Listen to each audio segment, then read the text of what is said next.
It is game week. Nebraska has a massive matchup on their hands this Saturday in Pasadena, California, 8 o'clock Central versus the very talented rising UCLA Bruins in a game that will either save or ruin the Huskers' entire season.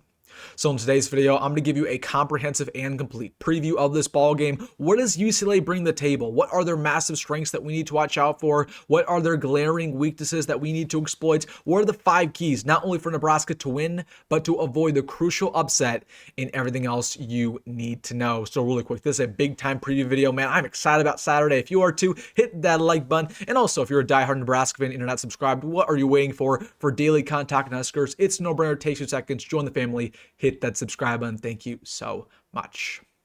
But without further ado, we have a lot to talk about. Nebraska has a big-time ball game this Saturday against the very talented rising UCLA Bruins. This is a team that we're very familiar with because they walked into Memorial Stadium last year and beat us in a shocking upset. Huskers, they're trying to get revenge this weekend. We know that UCLA, they started off their season 0-4. One of the worst teams, not only in the Big Ten, but in America. They quickly fired their head coach, Deshaun Foster. And ever since then, they have been a completely different ball club. They have won 3 of their last 4. They beat Penn State in a massive upset, resulting in James Franklin being fired. They proceeded to walk into Michigan State, the same Michigan State team that Nebraska mightily struggled against, and they blew them out on the road. Then they beat Maryland, and the last time they played football, they got obliterated by Indiana. Kind of a back to reality moment, but still, they've won 3 of the last 4. They're very much improved. They're very talented. They're rested up after this bye week, and they're ready not only to beat Nebraska, but potentially make a run for a bowl game. So let's get things started with the strengths of UCLA, what we need to watch out for, then the weaknesses and the 5 keys to victory. First strength of UCLA, no question about it. They have one of the most talented quarterbacks in America, and Nico Amalavia transferred from Tennessee. Now, he hasn't played that way so far this season, only threw for about 1,500 yards, 10 touchdowns, 7 interceptions. He's had issues with his accuracy. He's had issues with his consistency. He's had issues with his pocket presence. But again, the results speak for themselves. And you go back to last year at Tennessee, he's played against the best teams in that conference, against Alabama, against Georgia, against LSU, and he's beat the best of them. He made the college football playoff last year, so he's somebody who's a veteran, who's seasoned, who still has an upside to be a future NFL starting quarterback. He's 6'6". He has a great build. He has great arm talent. And honestly, the best part about Nico Amalavia, besides, of course, his track record, is he's a mobile quarterback. He actually leads UCLA in rushing yards with over 300 this season. So Nebraska, we've struggled against mobile quarterbacks this year, whether it's Bryce Underwood, Aiden Childs. We struggled against Jaden Mayava last week. The number one key to the game for Nebraska, not only shut down his arm, shut down his legs, make sure he cannot get outside the pocket. Because if UCLA wins this ball game, it's thanks to him and his abilities. And once again, has he struggled so far this year? Yes, but he's getting better along with the rest of their team. And also, before we get to their second strength, it should be noted they have a brand new play caller, Jerry Neuheisel, who's went viral over these past couple weeks. He gave their offense a lot of hope. He has great red zone play calling. He's very unique. He has a new energy on the sideline. He put up 42 points on Penn State's head. So, hey, man, again, it's going to be a big test going up against Nebraska. But again, they have a brand new offensive play caller, and they also have a great quarterback. So we need to watch out for that.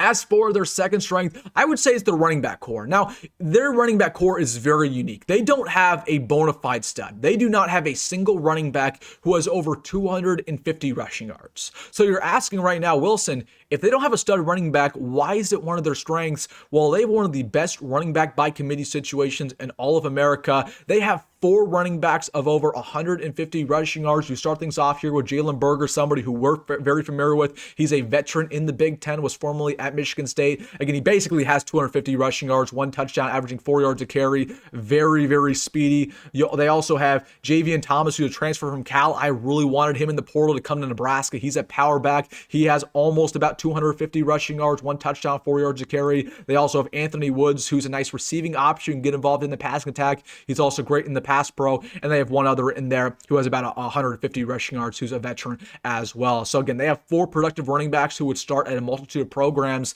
and they're relying more on the running game than they have previously with their new play caller, with Jerry Neuheisel. So we know they can put up points. We know that their offense can put up maybe 30, 40 on our head.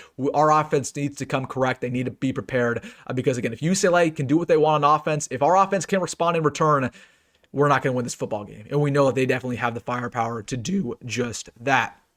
And then the last strength of UCLA, Honestly, there's not too many others. Yes, they're improved, but they're still not that good of a football team. We're about to talk about in their weaknesses. So I'd say their last strength is their special teams. Again, they have one of the better kickers in the Big Ten, and Bagani, I'm going to butcher his first name. Again, he's perfect from extra points this year. His field goal percentage is 82, so it's not perfect, but he's drilled a couple of kicks of over 50 plus yards. They have one of the better punters in the Big Ten as well. They have some nice options in the return game. So again, they have a pretty good special teams unit. We need to watch out for that because again, that could be a difference in this ball game. It always is in the Big Ten. All right, let's get to their weaknesses because there's a lot of weaknesses. There are a lot of problems still to this very moment with UCLA. You got to get things started with their pass rush.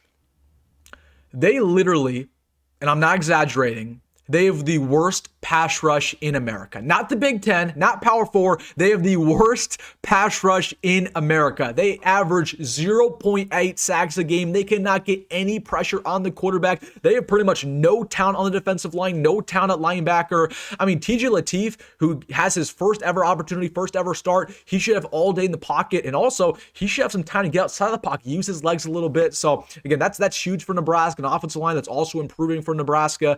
Again, UCLA, they can't get to the quarterback. They have no pass rush, and they also struggle when stopping the run. So again, they have one of the worst D-lines in the country. Second weakness, their defensive efficiency is anemic. I'll just throw out some statistics with you. They give up 55% of third downs. That's the worst in America. They give up 52% of fourth downs, which is also one of the worst in America. They give up 400 yards per game.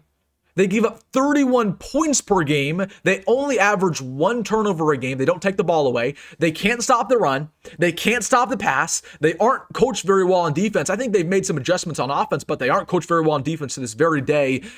Again, yeah, I don't understand. I don't know how they'll be able to stop Nebraska's offense. I don't think they'll be able to stop Emmett Johnson. I don't think they'll be able to stop TJ Lateef, even the receiver core, the offensive line. We should have a field down offense. We really should. That's why we need to be aggressive. We cannot be conservative on offense because UCLA, we know they're going to put up points, but they're definitely not going to stop our offensive attack at all.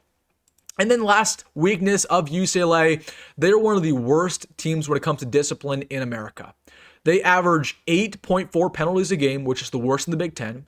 They average 1.3 turnovers a game, also one of the worst in the Big Ten. Of course, we know they have a coaching turnover with an interim head coach, brand new coordinators everywhere. Their culture, while it's getting better, it's still very much broken. They're shattered after the Indiana loss. They're rested up after the bye week, but again, that Indiana loss, that brought them back to reality a little bit. If Nebraska can strike quick in this ballgame, if they can impose their will in the first quarter, they're going to stop believing. Their culture is going to shatter, and Nebraska is going to win big. So again, while they have some improvements all over the team, there still are a lot of issues. And Nebraska, realistically, we should not only win this game, we should win this game big if we do what we're supposed to do. All right. As always, I will save my prediction until the day before the game on Friday. I'm going to mull over this one because, again, there's a lot of variables. While UCLA is flawed, we're flawed too. So I will mull over it and we'll make that video on Friday. But of course, we will go over my 5 keys to the game. How does Nebraska win? Not only how do we win big and avoid the crucial upset?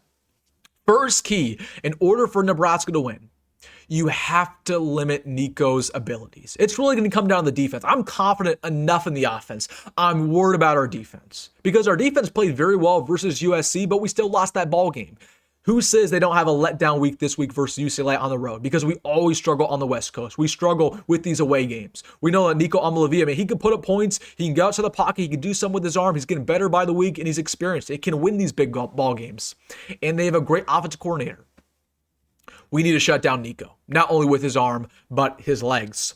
Second key of the ball game, Emmett Johnson just has to gash him. And he's doing that every single week. I am so proud of Emmett Johnson. He's proven that he's a top 5 running back in America. Let's prove why you're number 1. Let's put up 200 plus rushing yards against UCLA. They can't stop the run.